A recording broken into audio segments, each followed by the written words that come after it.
신율의 뉴스 정면 승부 3부 순서 시작합니다. 제가 앞서도 말씀을 드렸습니다만 3부에서 만나볼 분은 바로 국민의힘 하태경 의원입니다. 여러분들께서 하 의원님한테 이 질문하거나 의견이 있으시면 우물정 0945 샵 0945로 의견을 주시면 제가 여러분 대신해서 그대로 문자를 읽어드리면서 질문해 드릴 테니까요. 여러분들 많은 참여 부탁드리겠고요.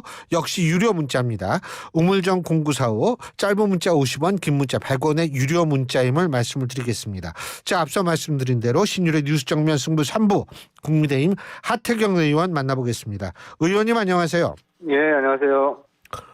조금 전에 그 김기현 대표 이제 전 대표가 됐네요. 사퇴를 했는데 예상하셨습니까? 예, 민심에 아주 거대한 흐름이 있었고 특히 이제 그 혁신에 맞서는 모습을 보인 게 김기현 대표 체제가 유지되지 못한 가장 큰 원인인 것 같고요. 근데 어쨌든 간에 대표직을 내려놓는다는 거는 그 나름대로 또 큰 용기가 필요한 겁니다. 그래서 김기현 대표의 그런 선당 후사 정신에 저는 개인적으로 경의를 표하고 싶습니다. 예. 그러면 이제 앞으로 또 이 계속 이런 그 자신의 그러니까 자기를 내려놓기 이게 계속 이어질 거라고 보십니까? 근데 이제 김기현 대표 사태까지는 사실 인유한 혁신의 연장이거든요. 그래서 저는 이제 김기현 대표 사퇴하고 장제원 의원 불출마하고 이게 인유한 매직이 통했다.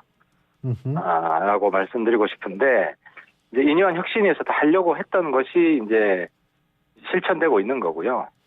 그리고 저는 오늘 이제 혼자 있으면서 인유한 위원장은 아무 말도 안 하고 조용히 있으니까 더 무섭네. 그냥 막 다 팍팍 쓰러지네 이런 생각이 들었고요. 예. 그래서 이제 김기현 대표 사태까지는 인유한 혁신위가 오늘로써 최종적으로 완성이 된 겁니다. 종결이 된 겁니다. 종결이 됐다. 더 이상은 필요 없다. 혁신 과제가 인유한 혁신위가 하려고 했던 게 뭐 세부적으로 다 된 건 아니지만 어쨌든 가장 큰 테마가 이제 실현이 된 거고요. 이제는 새로운 리더십을 짜는 데 집중을 해야 되겠죠. 새로운 리더십. 비대위를 구성을 해야죠. 그래서 비대위 구성 과정에서 국민들에게 어떤 희망과 새로운 신뢰를 줘야 된다고 생각을 합니다. 윤지혁 원내대표의 권한대행체제는 어떻게 보세요? 그것은 행정적으로만 보면 뭐 그렇게 그렇게 생각할 수도 있는데 어쨌든 우리는 국민들하고 소통을 해야 되고 국민들한테 더 많은 감동 그리고 특히 변화와 혁신에 소극적이지 않다, 적극적이다 이런 모습들을 보여주는 측면에서 보면 이제 윤지혁 원내대표가 대행을 하는 거는 아무런 감흥이 없죠. 그래서 새로운 리더십을 구성하는 과정이 우리 당이 다시 이 국민들한테 신뢰를 얻고 희망을 주는 그런 과정이 되어야 된다고 생각을 합니다. 근데 어차피 지금 선거가 점점 가까우니까 스포트라이트는 공관위를 구성했을 때는요. 그 다음에 공관이 이제 공천관리 그게 끝나면은 그 다음에는 선대위원장 이쪽으로 가는 거 아니에요? 당대표나 비대위원장 같은 경우에는 스포트라이트가 가기가 지금 점점 힘들어지는 거 아닙니까? 아니죠. 그래도 아니에요? 이제 최종 공관위 결정은 어차피 최고위나 비대위 통과가 돼야 됩니다. 공관위 결정이. 예. 근데 이제 공관위가 혁신 공천을 하면 그걸 잘 받아주고 혁신적이지 않은 공천을 하면 그거를 막고 하는 게 비대위입니다. 그래서 공관위도 실수할 수 있지 않습니까? 그럼 누군가 교정을 해줘야 되고 그런 중심을 잘 잡아주는 역할을 해야 되는 거죠.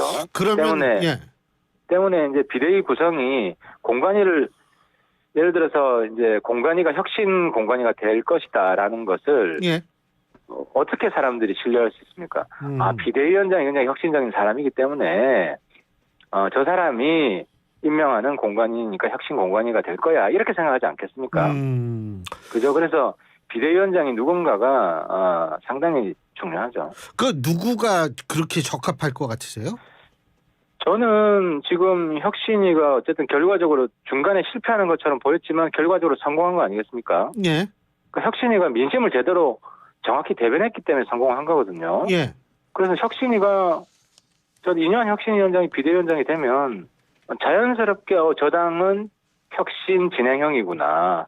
혁신이 더 커지겠구나 하는 신뢰와 희망을 국민들한테 줄 거라고 봅니다. 예. 그래서 오히려 이제 좀 어떻게 보면 용두사미처럼 끝났는데 그게 아니었다 하는 게 지금 확인이 된 거고요. 그래서 2년 혁신위가 2년 비대위로 이렇게 넘어가는 것이 어떻게 보면 가장 강력한 메시지를 국민들한테 주지 않을까, 혁신의 메시지를. 예. 그렇군요. 어쨌든 지금 그러면은 아까 말씀하신 거 보면은 종결이 됐다 이런 표현하셨으니까 더 이상 예를 들면 친윤의 핵심으로 불리던 그런 의원들은 그냥 갈 길 가면 된다 이렇게 이해해도 되겠습니까? 나머지 다선들 있지 않습니까? 이런 부분은 저는 공관위로 넘기고 이제는 용산이 답할 차례라고 봅니다. 용산이. 뭘 답해요? 네, 혁신에 대해서. 혁신에 대해서. 그러니까 국민들은 당도 혁신해야 되지만 대통령실도 혁신을 해야 된다고 생각하지 않습니까? 예. 사실 그렇게 기대가 높았던 작년 지방선거 때까지만 해도 예. 우리가 압승을 했는데 1년 만에 다 까먹었잖아요. 예. 그 중에 대통령실 책임이 있어서 가장 크고 예. 대통령실의 변화와 혁신이 필요하다고 누구나 다 생각을 하고 있고요. 예. 그래서 이제는 당내 혁신은 어느 정도 됐기 때문에 저는 용산 혁신으로 넘어가야 된다. 그리고 용산 혁신을 추동하는 역할을 비대위원장이 해야 된다고 생각을 합니다. 용산 혁신 예를 들면 좀 구체적으로 얘기하면 용산이 어떻게 그러니까 바뀌었죠? 당장 현안이 김건희 특검 있지 않습니까? 예. 그러면 이제 김건희 여사가 전국의 핵심 현안인데 예. 여기에 대해서 국민들은 대통령이 어떤 방향으로 움직이느냐 관심 있게 좀 볼 거 아니겠습니까? 예. 근데 지금 특검 지지 여론이 굉장히 높아요 보니까 70% 이상이 됩니다. 잠깐만요. 그렇게 말씀하시면 저희가 이게 또 걸릴 수가 있으니까 예. 지금 그 여론조사가 어디 여론조사인지 혹시 한번 말씀해 찾아봐 주십시오. 제가 기억을 못 하겠는데. 알겠습니다. 예, 찾아봐 주시고 중간에 확인되면 말씀해 주시고요. 그러니까 이제 특검 지지 여론이 높은 것은 특검 내용을 알기 때문에 그런 것이 아니라 여사에 대한 비호감도가 그만큼 높다는 거거든요. 예. 그럼 여사에 대한 비호감도가 왜 높은지 잘 원인을 따져서 대통령실에서 처방을 내줘야 된다. 그래서 저는 그 원인이 영부인이 대선 때 국민들한테 약속이 있습니다. 예. 아내로서의 역할을 하면 충실하겠다라고 약속을 했는데 예. 약속을 안 지킨 것에 가장 큰 원인이 있다고 생각을 합니다. 예. 그래서 다시 초심으로 돌아와서 아내로서의 역할을 하면 충실하겠다 하는 걸 좀 충실하게 지키겠다. 그동안 좀 나라를 위해서도 열심히 하려고 했는데 예. 생각을 잘못한 것 같다. 이제는 정말 아내를 위한 역할에만 충실하겠다. 이런 식으로 좀 낮은 자세, 반성하는 모습을 보이고 이런 게 용산 혁신 중에 하나죠. 예. 알겠습니다. 지금 말씀하신 여론조사는요. 국민일보가 한국갤럽에 의뢰해서 지난 12월 11일 날 발표된 거고요. 11월 7일 8일간 이틀간이죠. 전국 18세 이상 1,033명을 대상으로 한 여론조사고요. 응답률은 10.9%, 표본 오차는 95% 신뢰 수준의 플러스 마이너스 3.0%포인트 전화 면접 여론조사고요. 자세한 것은 중앙선거 여론조사 심의위원회 홈페이지를 참조하시면 됩니다. 자, 70% 맞죠? 예, 거부권 행사에 반대하는 의견. 예, 거부권 행사 맞습니다. 70%에 달했습니다. 자, 예. 그러면은 말입니다. 예. 지금 서울은 77%의 이 여론조사에서 예, 그리고 그렇죠. 3040에서는 거부권 행사 반대 의견이 81%, 86%로 나왔다라고 얘기를 하는데 자, 예.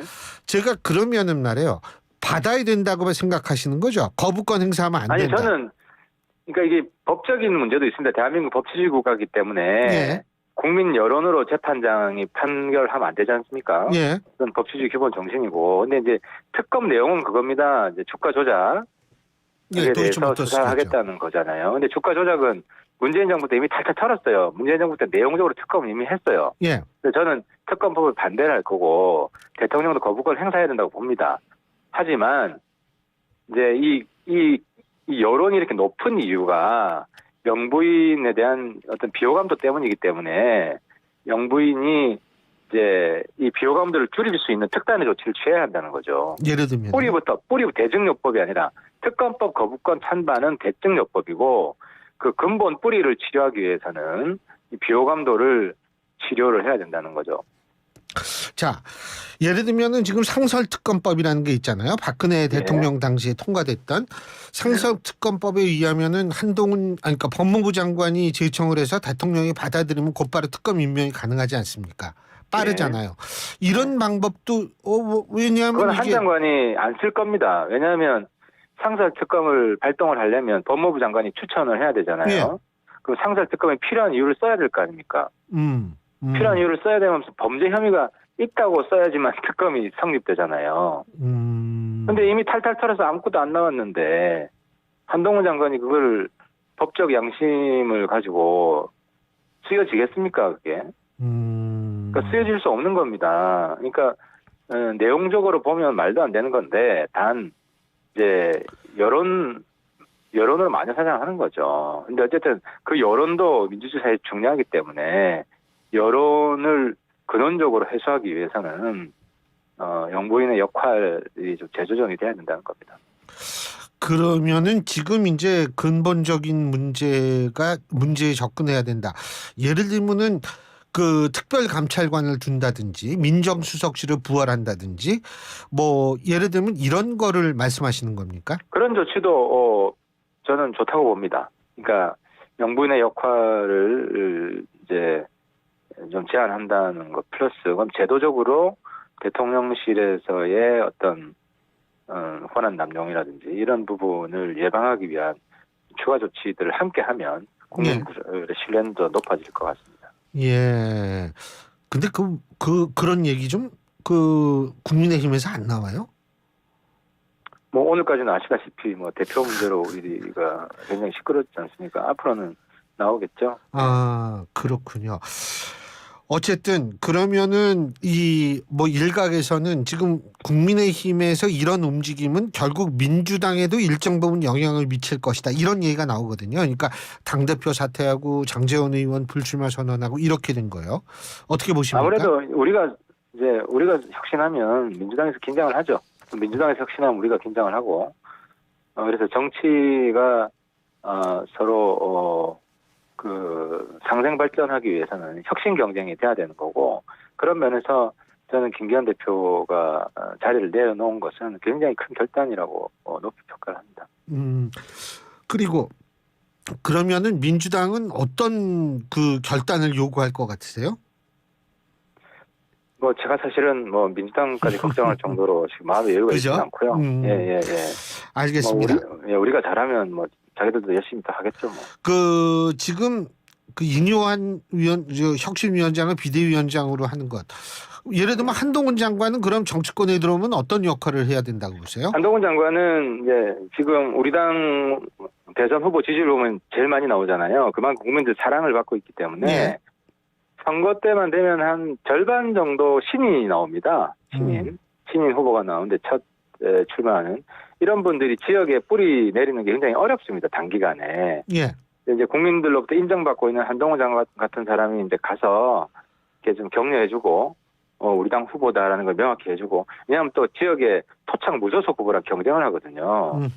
그래서 처음에는 잘 안 믿습니다. 저 낙하산 내려왔는데 앞으로 어떻게 될지 모른다. 무소속 후보들도 공격을 하고요. 그래서 한동훈 장관이 일일이 좀 찾아가서 우리 당 후보로 도와줘야 된다. 이런 이야기를 하는 게 별 의미가 없는 것 같지만 실제로 그렇지 않습니다. 그걸 보고 지역 주민들은 이제 우리 당에서 정말 적극적으로 믿어주는구나.